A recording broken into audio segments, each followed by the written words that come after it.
All right, it is now 11:02. We have 39 participants online. So Thomas, why don't we go ahead and get started? Okay, thank you. Hello, everyone. Welcome to another World Bank Library book discussion. Today's session is particularly striking because it involves one of the great minds of our time, Herman Daly, and Dr. Peter Victor. As you will note from Peter's accent, he's from North London, but he's going to be with us from Ontario, Toronto, actually, where he now lives. I want to give particular thanks to Julia Oblete and the staff at the library for helping to organize this. And I am actually honored and delighted to say a word about Peter Victor. Peter almost was hired by the World Bank because he was invited to a lunch several years ago by Herman Daly when Herman was still alive, and Bob Goodland, who is another environmental economist, and they tried to hire him to work at the World Bank. But he decided no, and he went on to great glory. He's a very prolific author. He has many, many awards. And the title of the book that he's going to discuss today, is Herman Daly's Economics for a Full World, His Life and Ideas. So without further ado, I will turn it over to Peter Victor from Toronto, Canada. Thank you. Well, thank you very much, Tom, for the introduction, and hello, everybody. It's a pleasure to have this opportunity to talk with you about Herman Daly. What I'm going to attempt to do is to cover the main points that are in the book. The book's nearly 300 pages, so you'll have to excuse me for being quite brief in many aspects. So what I'm going to go through is some of his early influences. Who influenced Herman? How did he get these ideas that have come to be so significant? I would then want to talk about his view, early developed view, that economics might be better thought of as a life science, more akin to biology and ecology than to physics. Then we'll talk about what I think is his major contribution to economics, which is his analysis and promotion of a steady state economy. The fourth item is the title of one of his most important books, For the Common Good, which was written more recently in 1989 and then 1994. I also want to cover very, very quickly some of the debates he had in the peer-reviewed literature. And then an item I expect many of you will be particularly interested in is a little bit about his experiences at the World Bank. And I'll finish with an account of the influence that he has had and is still having. So, Herman, here he is as a little boy, 4 and at 6. He was born in Houston, Texas. And if you look at the map, you'll see close to Houston is a town called Beaumont, where the family moved to when he was very young and where he really grew up. So he's a Southerner. And by the way, he loved being from the South, and he loved the South. I tried to tempt him up north. He came for a visit once, but that was it. Early influences. I'll start with his mother, Muriel, who took Herman to church, to a Protestant church, on a very regular basis. And Herman remained a devout Christian throughout his life. And it played a role in his economics because he gave more significance to ethics explicitly as an economist than I think you might find among most economists. When he was 8, he was struck down by polio.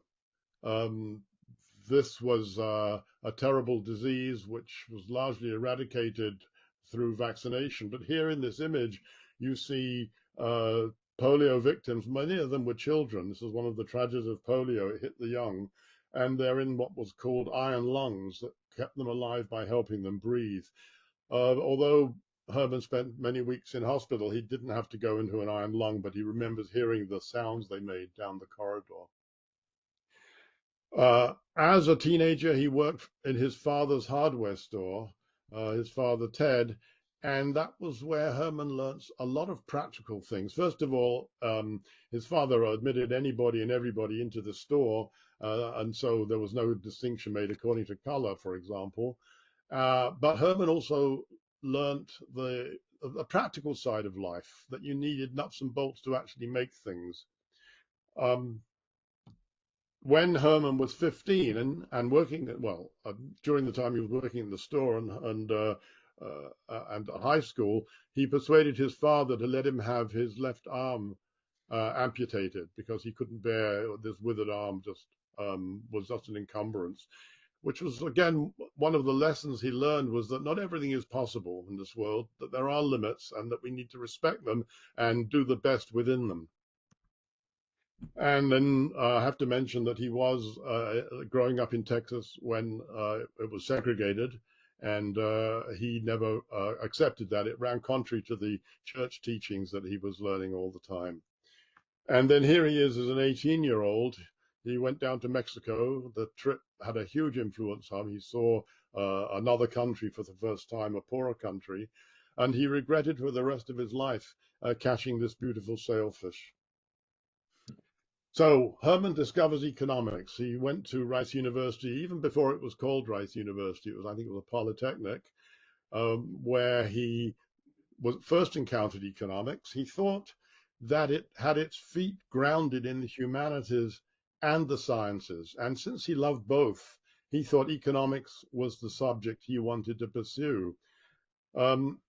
However, he was soon to discover that it didn't have its feet in either of those subjects. As he described it, its feet were in the air. And one way of understanding his career is that he tried to reground economics in both the humanities and the sciences. He went on to do his PhD at Vanderbilt University. His supervisor for much of that time was Nicholas Georgescu-Roegen, who had a huge influence on his thinking.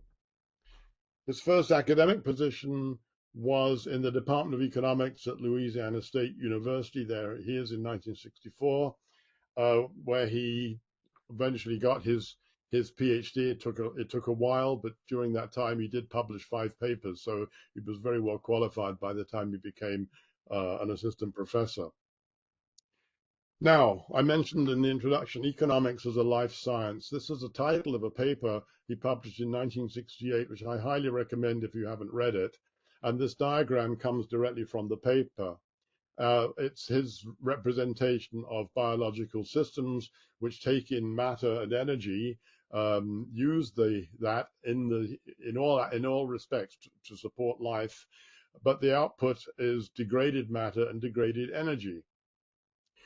Herman realized that you could describe an economy in pretty much the same way. So this is the second part of his diagram, and it shows again matter and energy entering the economy through production and then consumption, and ultimately resulting in matter and energy. So this was a perspective of his that stayed with him his entire life and is really the core perspective of ecological economics to this day. In 1973, he produced this book called Toward a Steady State Economy. It's actually a collection of papers. He wrote a wonderful introduction, quite lengthy, and another paper in this collection. And there were papers by all sorts of eminent writers of the day whose names you would recognize with menu, I hope. We'll take a look at the book for yourselves. This is a diagram that appears in the book. And you'll see it's really an elaboration of what I showed you a moment ago. You have the total environment or ecosystem, the outside box, with the sun coming in. Essentially all that comes into the earth from outer space is solar energy. And then within that you have the economy represented in a rather unusual way, with matter and energy entering, the new becoming old, resulting in waste matter and waste energy going out back into the environment. There is some recycling of matter, no recycling of energy, but there is some recycling of matter. Now this image he's drawn and redrawn many times over the years, but that's the fundamental perspective that he developed all those years ago. He reminds us that the flow of materials is covered by the conservation law, which says the quantity of materials and energy in any process is conserved, so it's materials and energy. But with respect to energy in particular, the capacity of energy to do work declines with use. So the first conservation law is about quantity, the entropy law is about quality. And the fact that the capacity of energy to do work after it's been used once always declines is of fundamental importance to understanding an economy today, just as it was then. What is a steady state economy? Well, in 1973, Herman defined it as an economy with constant population and constant stock of capital, which have to be maintained, as he said, by a low rate of throughput, that's throughput of energy and materials, that is within the regenerative and assimilative capacities of the ecosystem. So in his first understanding of a steady state economy, it was population and the stock of capital that were to be held constant. Many years later, this is in 2008, he twisted it around.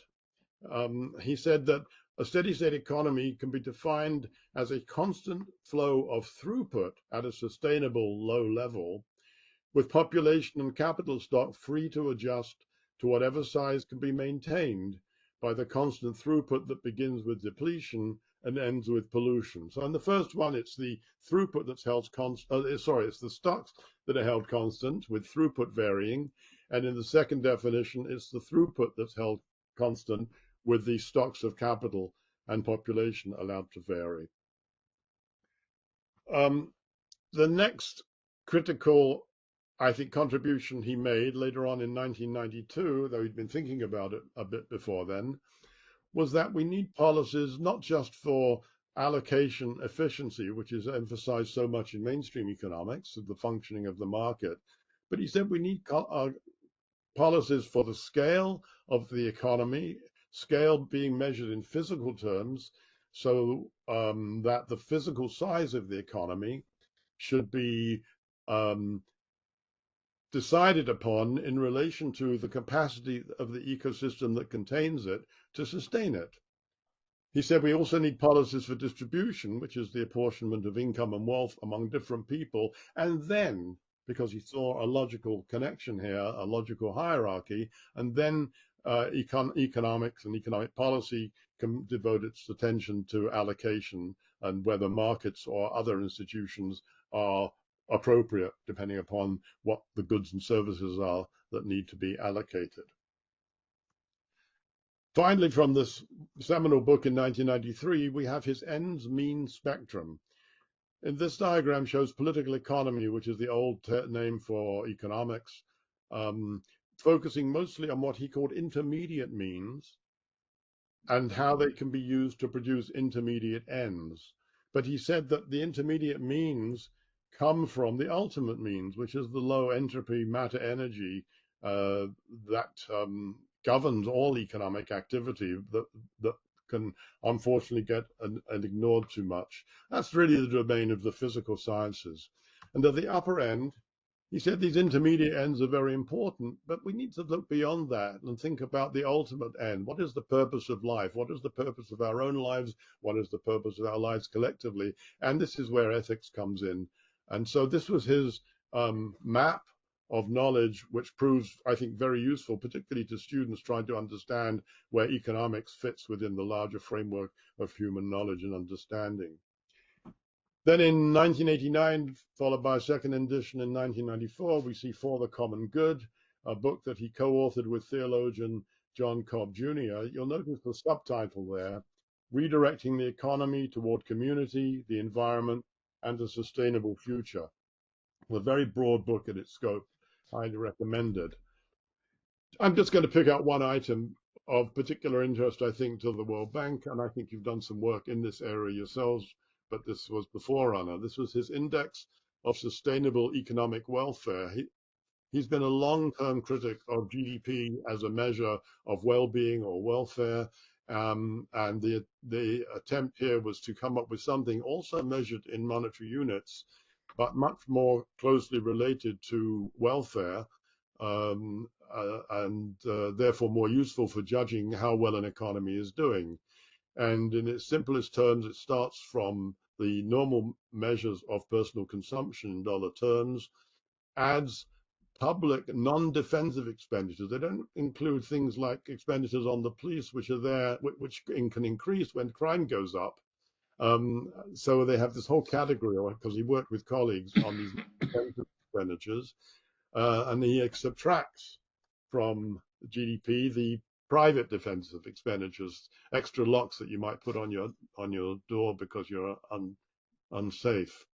Add in capital formation, add in the services from domestic labor, which is not included in GDP, subtract the costs of environmental degradation and the depreciation of natural capital. Now, when you do that, as they did in the book nearly 30 years ago, this shows from 1951 to 1990 that GMP, similar to GDP, increased by nearly 2% a year over that time period, whereas the index of sustainable economic welfare rose less than 0.5% on average over that period. Now, when you break it down by decades, as he did, you see that that pattern was sustained throughout that period, the GDP rising much faster than the index of sustainable economic welfare.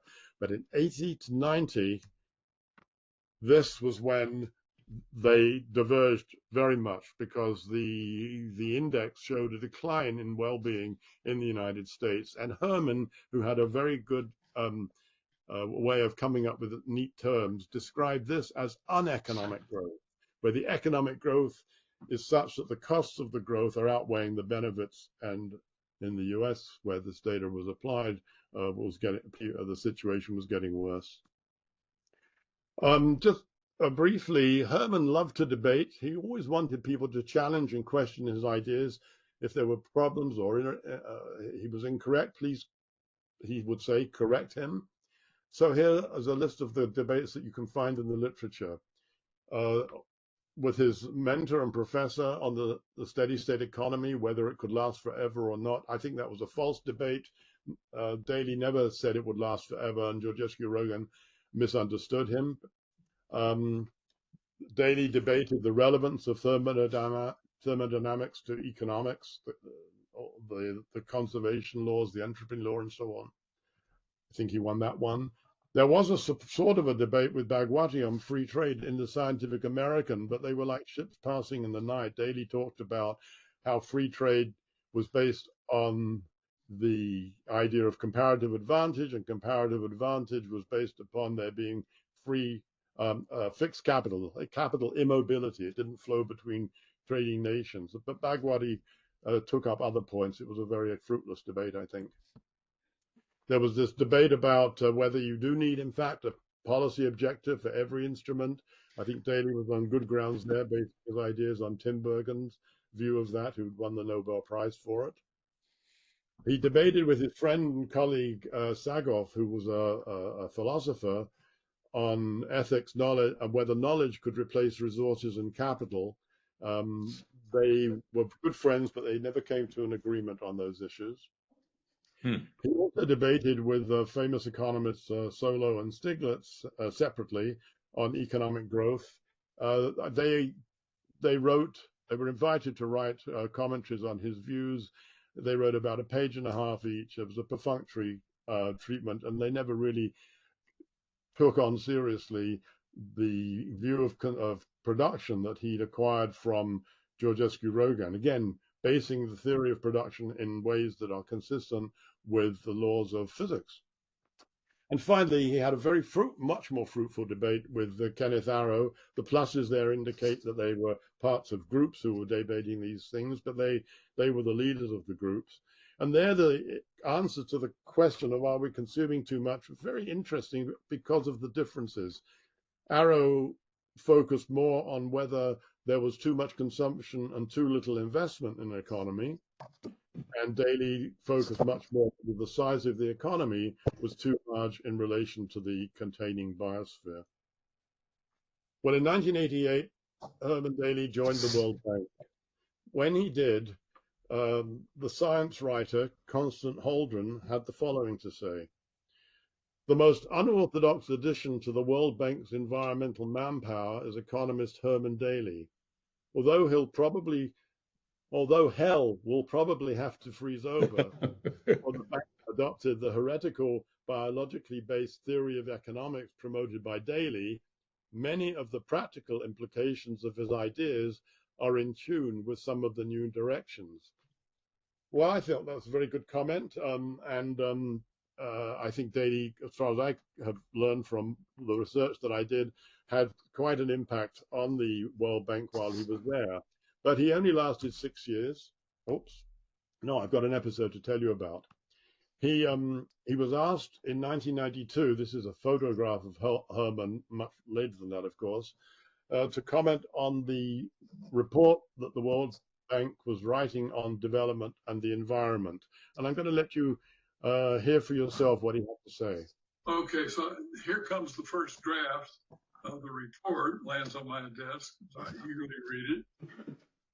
And early on in the report, there's a diagram, the caption of which is the relation of the economy to the environment. And there was a picture, and it was a rectangle labeled economy, and an arrow coming in from the left labeled inputs, and an arrow exiting to the right labeled outputs. That was it. No discussion, what is this? Well, I said, okay, here's an opening. They're trying to draw a diagram of the relation of the economy to the environment. And at the bank, you have to be, as all bureaucracy, you try to be polite. So I didn't say this is the stupidest thing I've ever seen. This is a good beginning. We've got the economy here, and we've got inputs and outputs, but where's the environment? We don't know where the inputs are coming from. We don't know where they came from. We don't know where the outputs are going.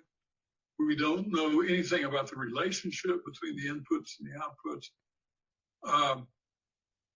Why don't we draw a larger circle around this rectangle and label that environment or ecosystem or ecosphere or something like that?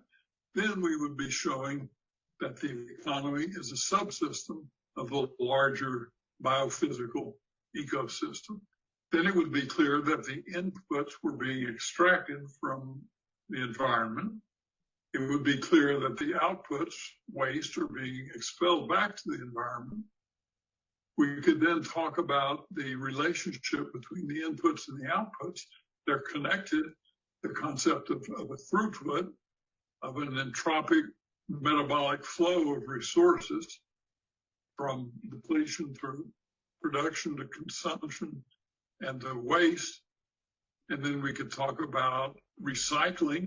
We could talk about recycling through the ecosystem by biodegradability. We could talk about internal recycling within the economy of materials.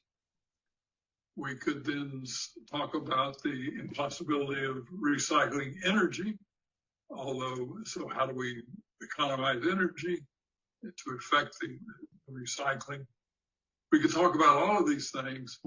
We could ask the question of which end of the input is more restrictive, the input in depletion or pollution, and does that change over time?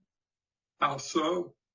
And indeed, we could ask the question, how big is the subsystem economy relative to the total system? That's kind of an interesting question. How big is it? How much of the total does it take up? What are the different ways of measuring that? How big can it be? Is there some maximum beyond which it all collapses? How big should it be? Is there some optimum which is good from the point of view of human beings or all living things or so forth? And we could ask all of these questions, and that would really be a nice thing to do for the World Bank. So here is the diagram that he was commenting on in the first edition, or the first draft, I should say, of the World Development Report in 1992. When he and he submitted the kind of comments that he's just spoken to us about on this diagram. This is the version that appeared in the second draft. No discussion, by the way, no discussion in the text. But this diagram, he thought that was more of a picture frame than a representation of the containing ecosystem. When the third draft came, nothing. No diagram, no discussion. It was gone. It was too much to take in, apparently, at the time. Well, when Herman left the World Bank, he gave a speech in which he gave advice to the bank, both in terms of its internal operations and its external operations. These are the four key points that he made. That the bank should stop counting the consumption of natural capital as income, that labor should be taxed, labor and income should be taxed less, and resources and throughput should be taxed more. Maximize the productivity of natural capital in the short run and invest in increasing its supply in the long run.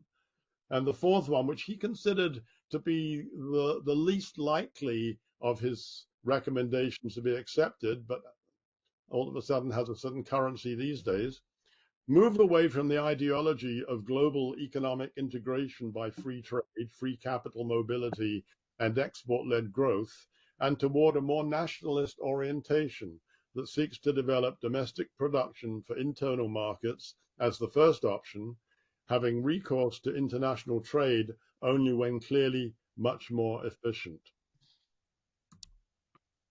Well, I've said quite a lot, as he did, about the metabolism of economies.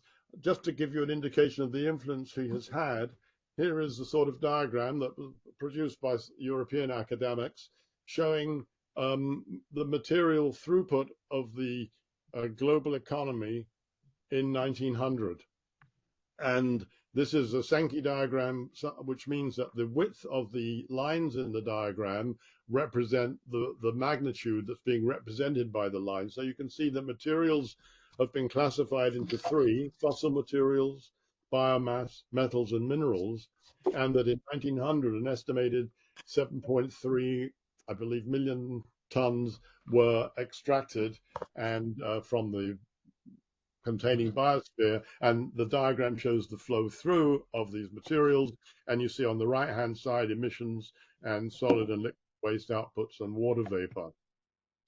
So now going close nearer in time to 1945, you can see it's the same diagram, but the lines have got thicker, representing the increase in the flow through of materials and energy, including fossil materials. That's a source of energy, but you can think of them as materials initially when they come into the economy. And then in 1973, you see what's happening here.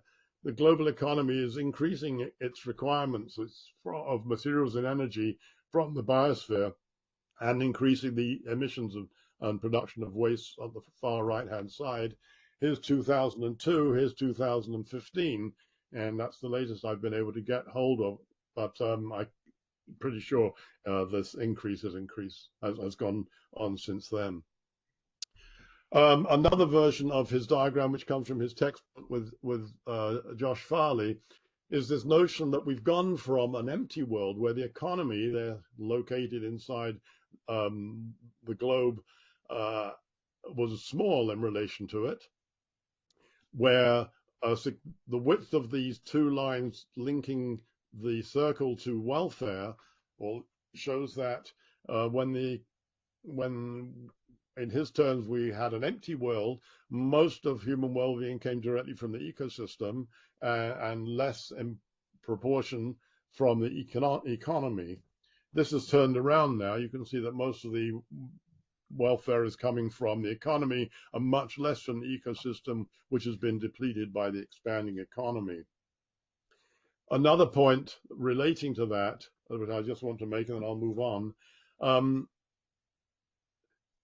Mainstream economics is often the assumption that you can substitute what nature provides with what humans can build. Herman thought that was a mistake, by and large, that nature and human capital are really complements, not substitutes. So there you see the a graphic of an empty world with one fishing boat and loads of fish. And here you see loads of fishing boats and very few fish. And you don't catch many fish if the fish aren't there to be caught. And that's symptomatic of the full world. Another way of looking at Daly's influence is I've got here 8 boxes, each one representing a, if you like, school of thought or a collection of people with a common shared interest, looking for ways to think about and move us towards a post-growth world. So at the top, you have the steady state economy of Herman's, which I think has influenced all of the others. And I think the people involved in them will say so too. You have the circular economy, the regenerative economy, the well-being economy, buen vivir, which is a global south version, if you like, of the well-being economy. And I've put that there because we've got a lot to learn from the global south and how to run our economy better and be happier people. The donut economy you've probably heard of, which is about meeting the sustainable development goals within planetary boundaries. The degrowth movement, which again is very much related to the steady state economy, because it also emphasizes the physical size of an economy, and arguing that it should be reduced. Well, reduced not forever, presumably, but reduced to some sort of steady state, as Herman proposed. And then we have the eco-socialism, which goes beyond what can be done in capitalism, saying we have to change the whole economic system to have a proper post-growth world.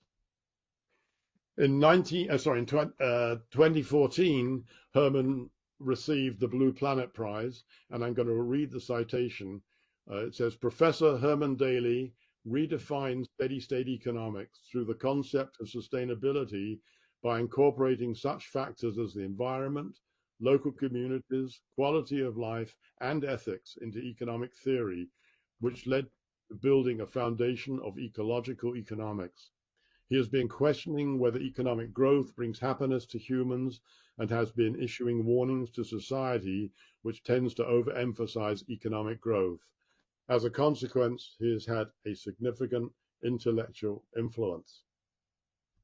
So here's a photograph of myself and Herman in 2018 when I spent a week interviewing him for the biography. It was a very memorable week for me, a high point in my life, I would have to say.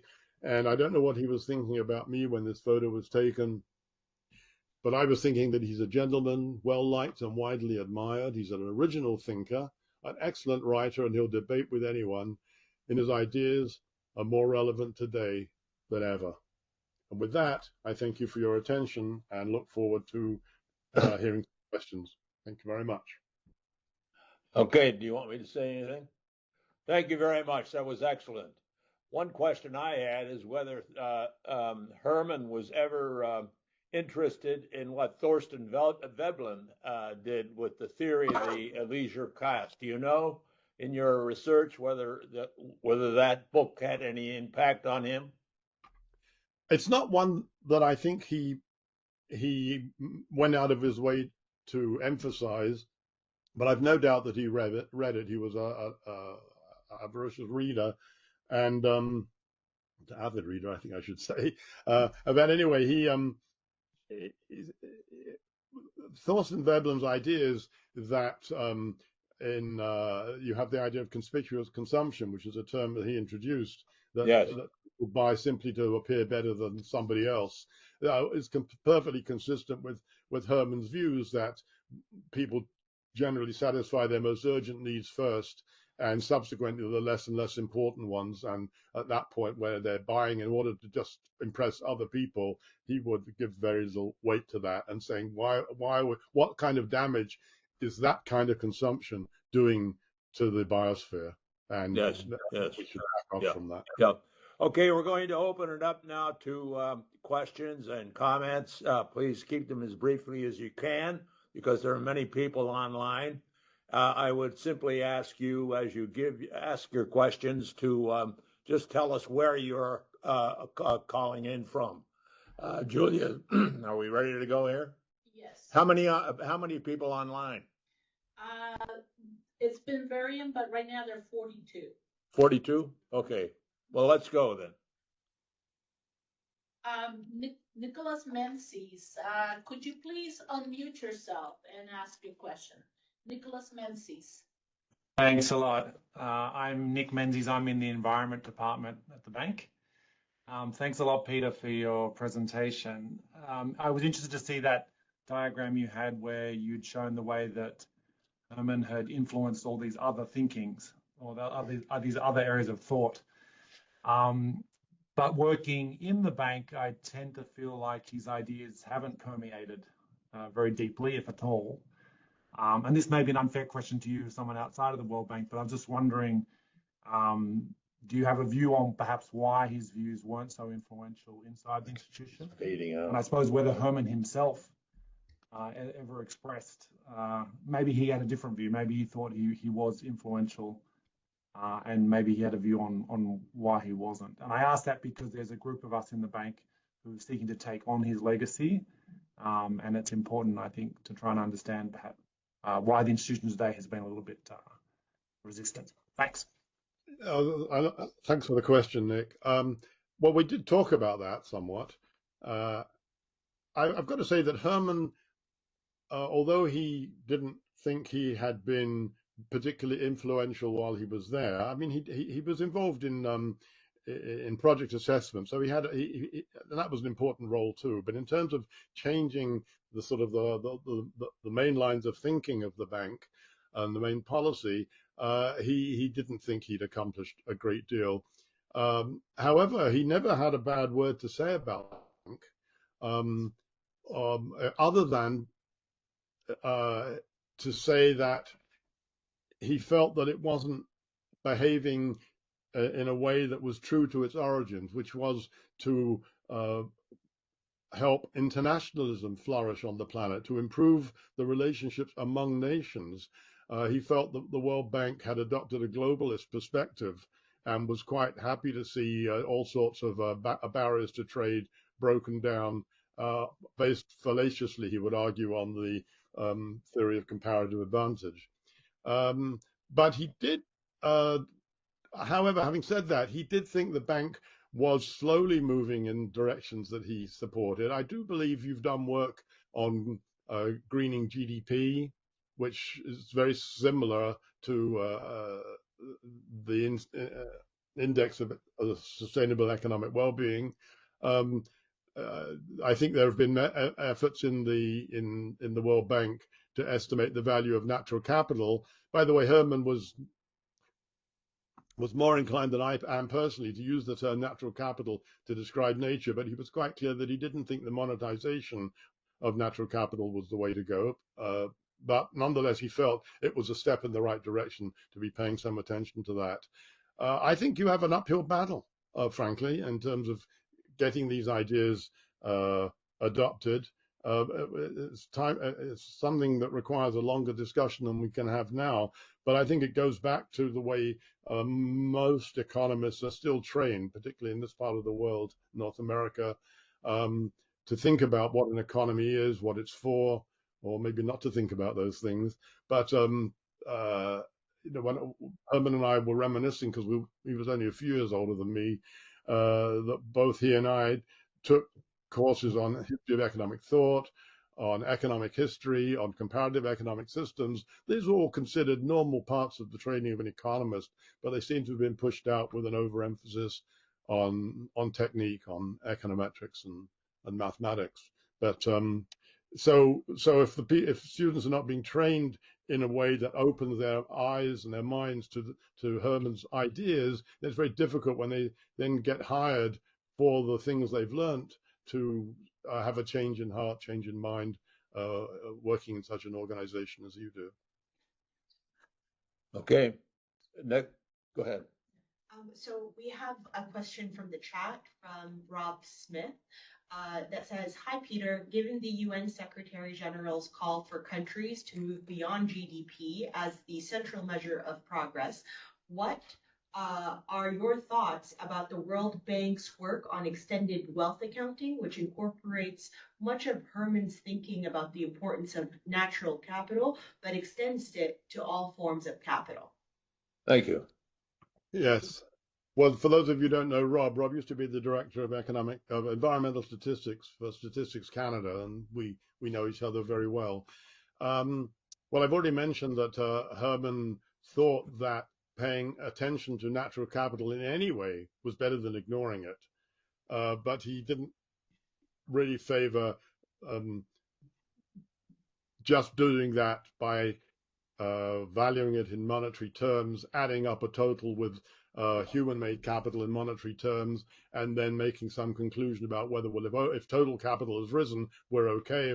If it's in decline, then there's a problem.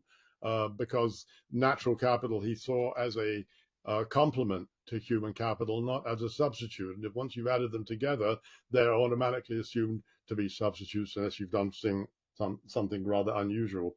Look, Herman was supportive of everybody's efforts to pay more attention to the environment, and he was not dogmatic. He wouldn't come out and say that's the wrong way to do it, you're wasting your time, or anything like that. So what can I say? He was supportive. He didn't think it was going far enough. It wasn't paying enough attention to the biophysical underpinnings of the economy and to the ethical umbrella in which it operates. And I don't think the measures that you've mentioned address either of those really. So it was okay, but he was not going to be outside the World Bank with a sign saying thank you for adopting all my ideas. Okay, go ahead. Yep. Thank you so much for that answer. Okay, we're going to move on to someone who has raised their hand. And again, we ask you to please keep your questions brief. So, Mr. Delbert Fitchett, would you please unmute yourself? Thank you. I hope that you're hearing me. Yes, I knew Bob and also Herman. They joined Bank Off a short time after I did. And whenever I saw Bob, I would always tell him, well, you know, Bob, I'm a resource economist too, because, you know, I used to work for Resources for the Future. And Bob would always grin and say, oh, you mean resources for the near future. And you understand, of course, what he was referring to, the technique of discounting future benefits and costs and doing your economic analysis. And I always enjoyed that little take with Bob Goodwin. Thank you. Well, I'm glad you've mentioned him because he was an ecologist, of course, although he was Herman's boss. He brought an ecologist view to understanding nature. And so the idea of discounting, it just didn't resonate with him. He just thought, and I think I've never heard that resources for the near future before, but I think it's very appropriate because, of course, discounting does discount the future. That's what it's designed for. Go ahead. We have one more question as well in the chat that says, hi, Peter, was Herman an optimist? Yes, if I have to answer that yes or no, he was an optimist because he was religious. He believed in the main creed. He described himself, by the way, as a general purpose Protestant, because I asked him what Protestant church he subscribed to, and he said, I'm a general purpose Protestant. So in other words, he accepted the basic teachings of Christianity, and that inevitably led him to an ultimately optimistic view.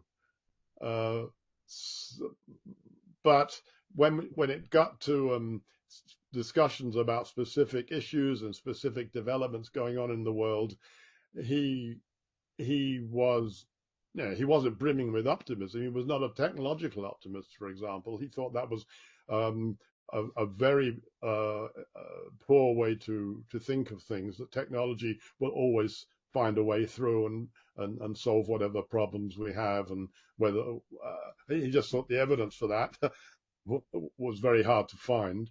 But even then he had a pragmatic view. He said, look, if the technological optimists believe that resource scarcity is a non-issue because technology will always find a way around such a scarcity. He said, well, then why would they object to us increasing the prices of resources in order to conserve them? Because if they're right, well, the downside's not so bad, but if they're wrong, it's chaos. And plus the fact that if you impose a limit on resource use on an economy, and a limit on throughput, that will increase the prices of those resources. That will encourage the development of the very technologies that the technological optimists believe in.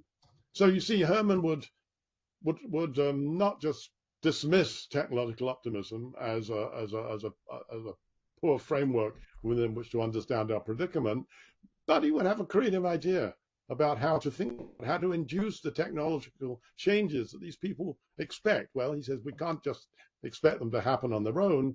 We can induce them perhaps to some extent with proper policies. Thank you so much, Dr. Victor. We have one last question that's actually is going to be done verbally, but it's also in the chat. So Philip Grinstead, could you kindly unmute yourself? Yeah, thank you so much. And thank you so much, Peter, for taking the time in the excellent talk. Actually, my question is not related to what I wrote in the chat, but I was curious about in what way you think that Herman Daly's thinking has evolved and changed over time. And I'm thinking like both kind of like intellectually, kind of like things that he would see differently after thinking about it for longer, and also like how, you know, the world has gotten fuller and fuller, and how that may have like changed his thinking, and both intellectually, but also in terms of what he thinks leverage points would be to create change. Give me a signal when you want. Like whether he got more, for example, radical and saying, you know, we can't just publish academic papers, but we need to, you know, be in the streets and fight for kind of like those ecological models to be recognized. Like, do you see like any changes happening intellectually and on political side? Well, that's a question I should have a clear answer to. You know, he wrote an article that was published in the New York Times in 1970, I believe, 70 or 72. Anyway, it wasn't later than 72. It was called "The Canary Has Fallen." And what he was doing was using the analogy of the canary in a mine, which drops dead and warns the miners that the air is poisonous. And he's saying the canary has fallen, and he's talking about the world as it was then, around 1970. And that article, which you can find online, is a very good summary of his thinking at that time. And I say this because it's very similar to his thinking decades later. What he has done during that time was to elaborate his ideas, write about them in many different places, to help found the International Society for Ecological Economics and the journal Ecological Economics that they produce. He was, as I say, one of the founders. And I think it's fair to say, others may not agree, but I think it was his ideas primarily which provided the foundation for that society. So to that extent, he was stepping outside of, well, some might say the normal bounds of academia, but probably not too much. He left the World Bank. He left the academia to go to the World Bank, partly because he felt so unwelcome, not only in his Department of Economics, but in the sort of the departments of economics across the US. And so that was an escape valve for him from which he learned a lot. But I have to say, and trying to answer your question, I don't think he changed his outlook very much at all over that 50 years. And I'm so struck by the number of times he would mention me. He said, I was always wanting people to tell me where I was wrong. What's wrong with my analysis? What's wrong with my perspective? Where am I mistaken? And those who took up the challenge did not persuade him that he was wrong in any more than a few details. Now, with respect to these elements of a movement, if you like, he was very positive about this. He was very pleased to see these different groups forming, communicating with one another, and there are many more than the few that I put on that diagram. And I remember a very interesting online conversation between him and Kate Rayworth, the founder of Donut Economics and the Donut Economics Labs that are now being established in many parts of the world, to get communities to think as best they can about what they can do at the community level that will help their community help us all meet the Sustainable Development Goals. So that's the donut. It was to meet the Sustainable Development Goals. That's the inside of the donut. The outside is the planetary boundaries. Comes from another stream of literature. So, and he said in this interview how she had definitely taken his ideas forward beyond his beyond what he has done, because she was being practical. She was getting out there, talking to people, involving them, developing community action, and so on. He hadn't done much of that himself, so he's left that for the rest of us to do. Good. Thank you for that answer. There are two more questions in the chat. One says, it's clear Herman was impacted by his travels to a poorer country early on. He also was around during decolonization movements in the global south prior to structural adjustments and other actions that suppressed these movements. What was Daly's perspective on development, and did it change throughout his life? Thank you. Herman did an interesting thing. He made a sharp distinction between growth and development. He said growth is about quantity, development is about quality. And he said that you can have development without growth. I'm going to come back to your question specifically in a moment, but just to finish this point, because it relates a bit back to what Rob Smith was asking about. One of his main arguments against GDP was that it conflates the two. You can't tell whether when GDP goes up, whether it's because there's more development, qualitative improvement that's happened, or whether there's more, it's a quantitative change.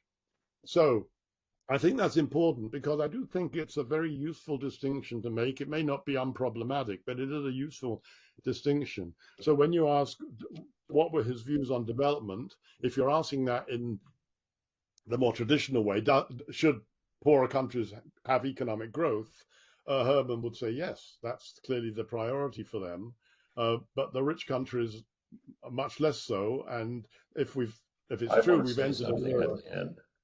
If it's true, we've entered an era of uneconomic, where the growth is making people worse off, then clearly it's development we want and not growth to solve that problem.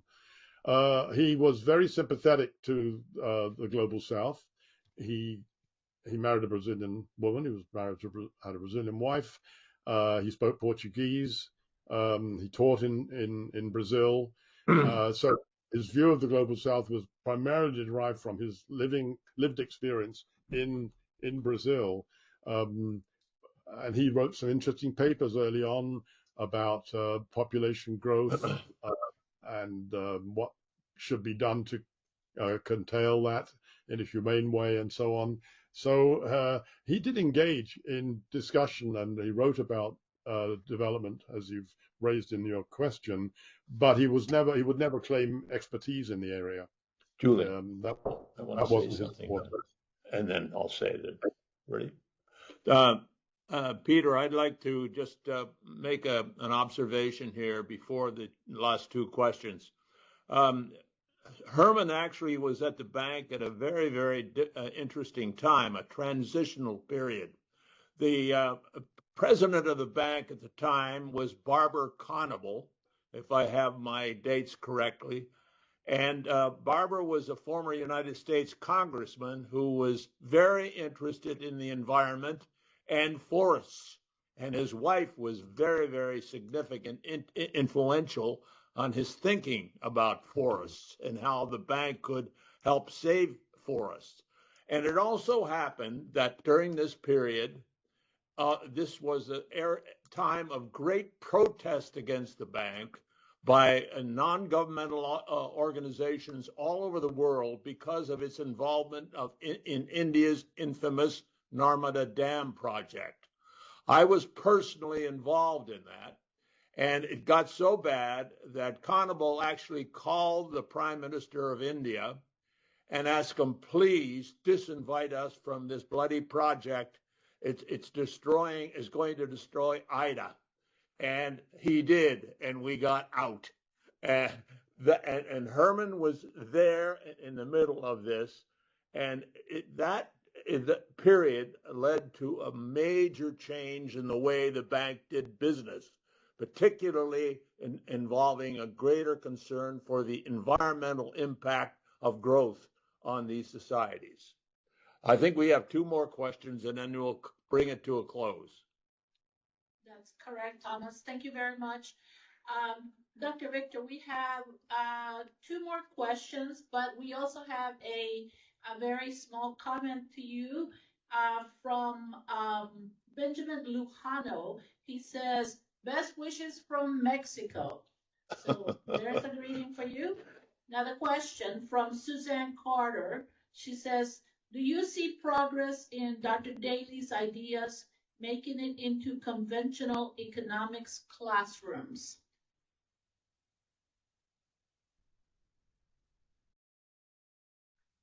Is Dr. Victor still with us? Sorry, I lost the connection. I'm back on now. I heard the question. Nice for Ben to say hello from Mexico. I'm not in a very good position to say what's happening in Department of Economics now, partly because I retired from teaching back in 2017, but I wasn't even teaching in the economics department at that point. I was in a faculty of environmental studies, which was interdisciplinary and far more open to Herman's ideas.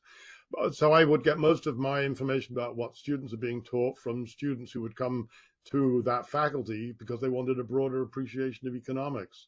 So I certainly have the distinct impression that the conventional training is still, or the mainstream training is still very narrow and doesn't pay attention to Herman. Now, that's not to say that his ideas are not being taught outside of Department of Economics to economic students, but they're typically students who are looking for a broader conception of an economy than they're being given in their training.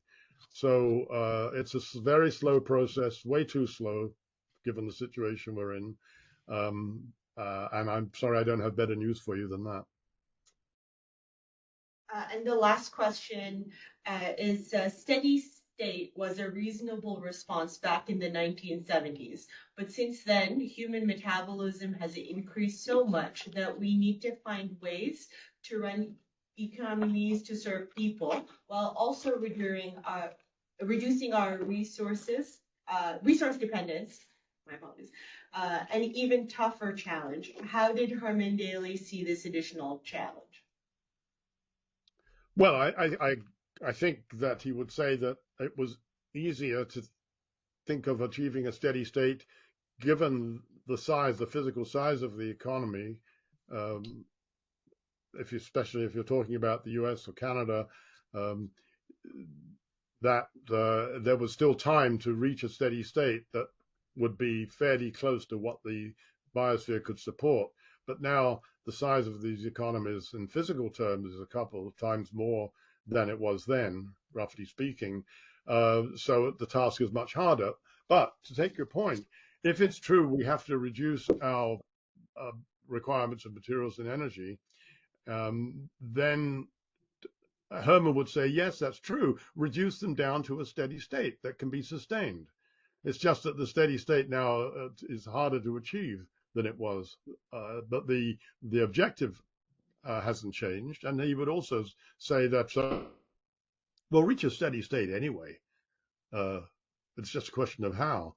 Nature won't allow a continual expansion of human pressure on the biosphere without it coming back and hitting us. And we're already seeing obvious signs of that through climate change and biodiversity loss, which is going to and the increase in pandemics and all of these things that are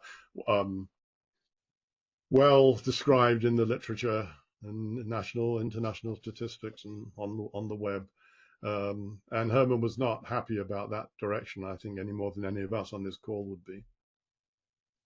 Thank you very much, Peter, for an excellent presentation. It was great. And thanks to everyone for participating. Peter's book on Herman is available on Amazon and anywhere else you can buy books these days.